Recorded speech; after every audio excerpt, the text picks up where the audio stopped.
Bonjour, bonsoir chers frères et sœurs. C'est notre émission L'évêque enseigne qui passe chaque jour entre 18h et 19h. Soyez bénis peuple de Dieu.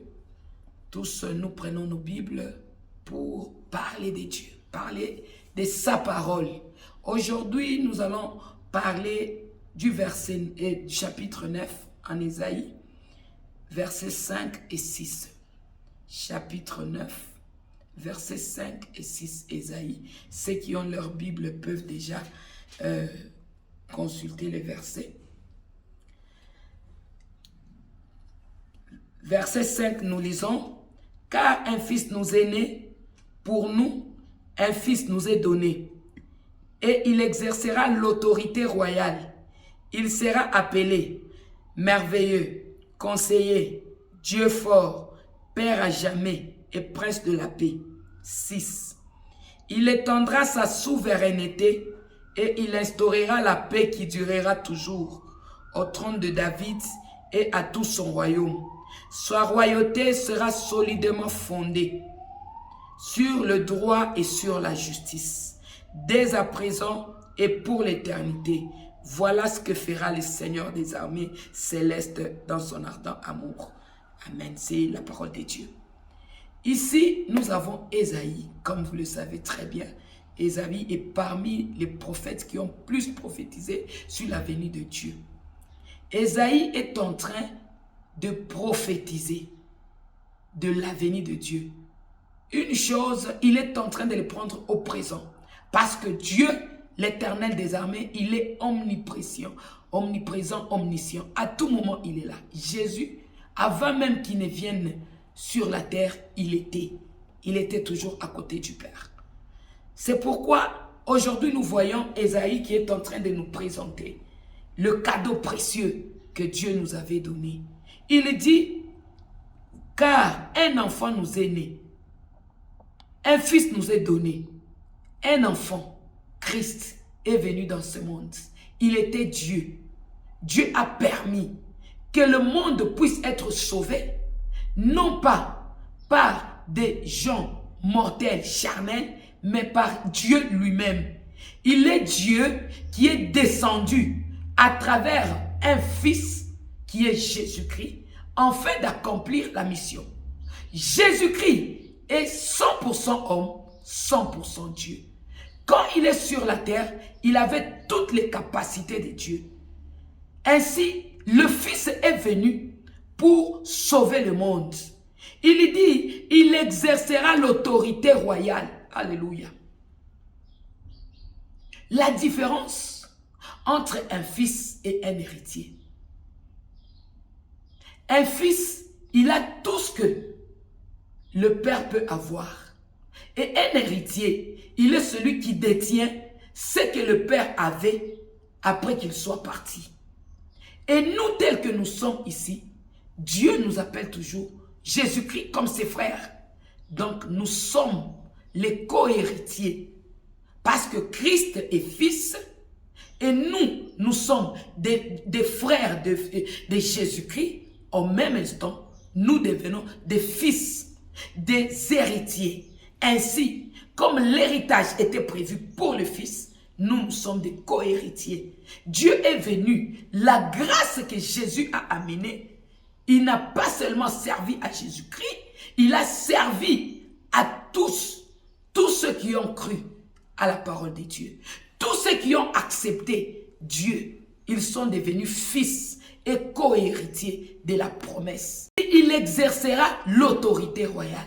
Que fera le fils?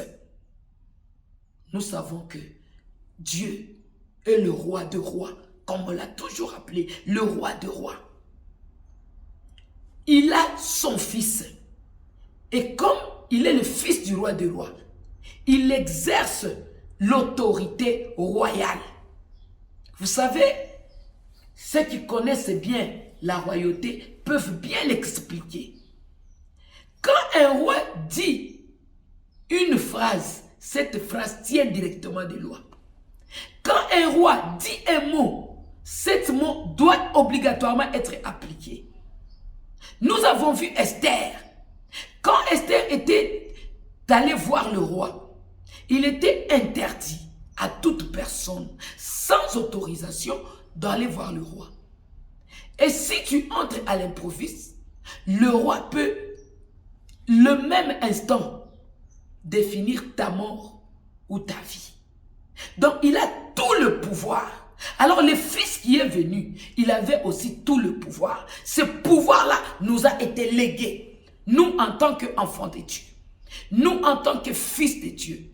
Nous, en tant que co-héritiers de la promesse. Nous avons reçu l'autorité royale. C'est-à-dire, cette autorité est comparative au royaume du ciel et le monde des ténèbres. Comme l'autorité royale est supérieure, obligatoirement, nous en tant qu'héritiers de la promesse, nous sommes deux fils supérieurs au monde des ténèbres. Parce que nous avons ce pouvoir, cette capacité que pouvait ordonner le roi. Nul n'est au-dessus du roi. Nul n'est au-dessus de Dieu. Nul n'est au-dessus de son fils.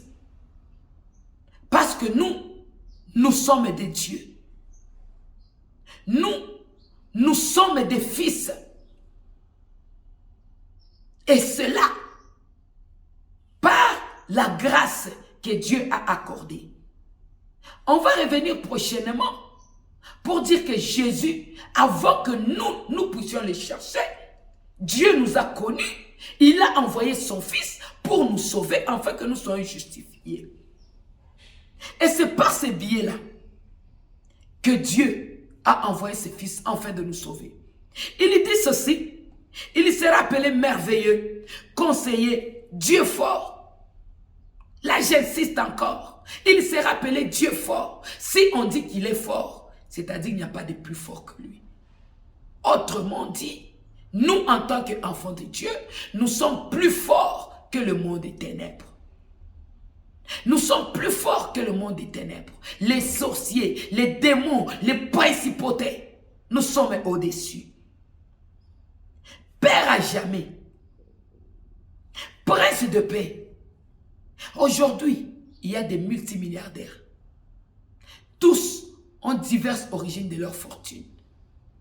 Vous pouvez être riche, avoir autant de biens matériels, mais il y a quelque chose qui est uniquement réservé pour Dieu, c'est la paix.